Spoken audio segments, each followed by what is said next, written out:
एक जंगल में एक बूढ़ा बाबा रहता था। वह बूढ़ा बाबा जादुई था। वह बाबा की खासियत थी, जो भी जंगल में आता उसे अपने वश में कर लेता और उसको मारकर अपनी शक्तियाँ बढ़ाता। इसलिए उस जंगल में कोई भी नहीं जाता। सभी लोग डरते और कहते, वह बूढ़ा बाबा जादुई बूढ़ा बाबा है। वह जो जादू करता है और उस जंगल में जो भी आज तक गया है वह कभी लौट कर नहीं आया है। उससे भयभीत रहते और उस जंगल में कोई नहीं जाता। एक दिन एक औरत कहीं दूर से आई हुई थी, उसी जंगल से होकर गुजरने लगती है। तब वह जादुई बाबा उसके सामने प्रकट होता है और कहता है, हे बालिके, तुम कहाँ जा रही हो? तुम्हें पता नहीं यहाँ मेरा राज्य है। यहाँ कोई भी आता है वह जिंदा वापस नहीं जाता। तुम्हें पता नहीं कि मैं एक जादूगर बाबा हूँ और मैं सबको मार डालता हूँ। यह सुनकर वह लड़की घबरा गई और बोली कि हे बाबा, मुझे नहीं पता था कि यहाँ ऐसा भी है। मैं कहीं दूर देश से आई हूँ और मैं बहुत थक चुकी हूँ। मैं थोड़ी देर यहाँ विश्राम करना चाहती हूँ और क्या मुझे यहाँ थोड़ी देर रुकने की इजाज़त है? तो बाबा मुस्कुराए और बोले, क्या तुमने सुना नहीं मैंने क्या कहा? तो वह औरत बोली, बाबा, अब मेरा इस दुनिया में कोई नहीं। जो कुछ भी था ऊपर वाले ने ले लिया। अब मुझे किसी चीज़ का भय नहीं है। तुम मेरी जान भी ले लो तो कोई बात नहीं। मैं वैसे भी ज़िंदगी से परेशान हूँ। अब मुझे जीने की इच्छा भी नहीं। तो बाबा सोच में पड़ गए। सोचने लगे, मरे हुए को क्या मारूं? और वह थोड़ी देर रुक गई। फिर एक घोड़े पर सवार होकर एक रानी उसी जंगल से जाने लगती है और वहाँ दो औरत उन्हें मिल जाती हैं और बोलती हैं कि हे रानी, तुम कहाँ जा रही हो? यहाँ एक दुष्ट राक्षस रहता है जो पाखंडी बाबा है। वह जादू कर कर सभी लोगों को अपने वश में कर लेता है और उन्हें मार डालता है। तुम जाओगी तो कभी जिंदा वापस नहीं आओगी।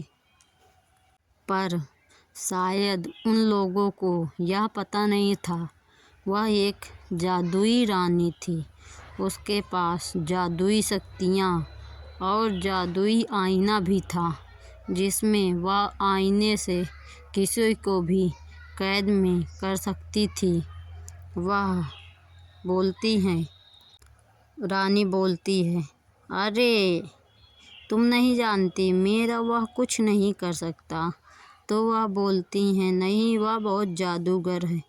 तो रानी नहीं मानती। फिर आगे की ओर बढ़ने लगती है और फिर कुछ देर रुक जाती है।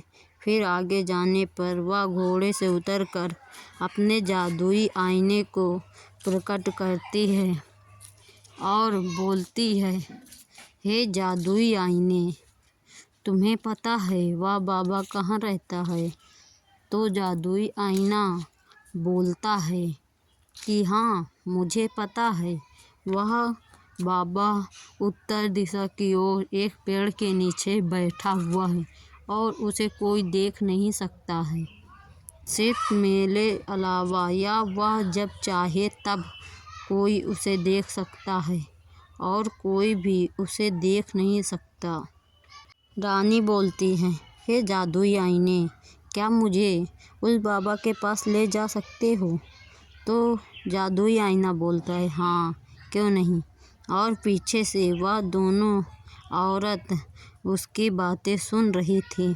फिर वह डरकर वहाँ से भाग जाती हैं और गांव वालों को सूचित कर देती हैं कि वहाँ एक रानी गई है।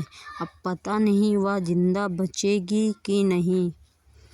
और इधर रानी अपने जादुई आईने को लेकर चल देती है और उस बाबा की तलाश में। वह एक नदी से मुलाकात होती है और नदी भी एक मायावी नदी थी। वहाँ 3 पहरेदार पहरा दे रहे थे। उन्होंने कहा, हे रानी, तुम कहाँ से आई हो? तुम्हें पता है यहाँ सब कुछ जादुई है।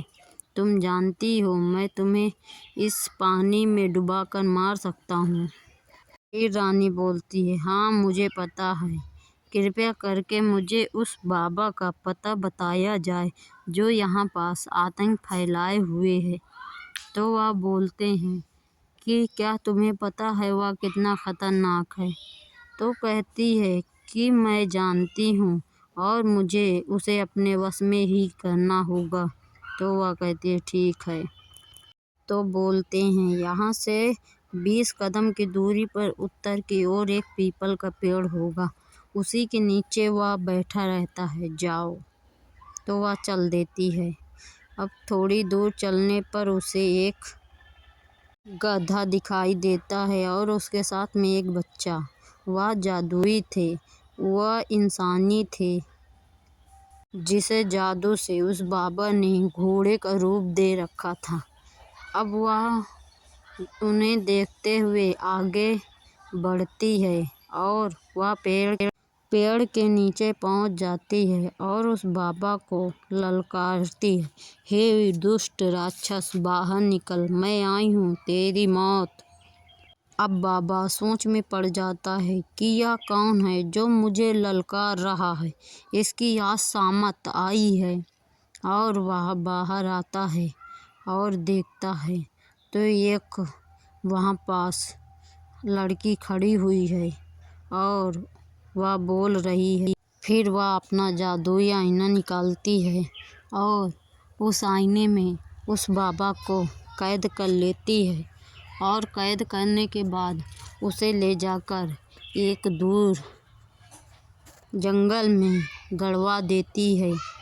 उस आईने में वह बाबा कैद हो जाता है और फिर वह अपने राज्य लौट जाती है और उसे यह देखकर सारे गांव वाले बहुत खुश होते हैं और अब वह जंगल का आतंक भी ख़त्म हो चुका था।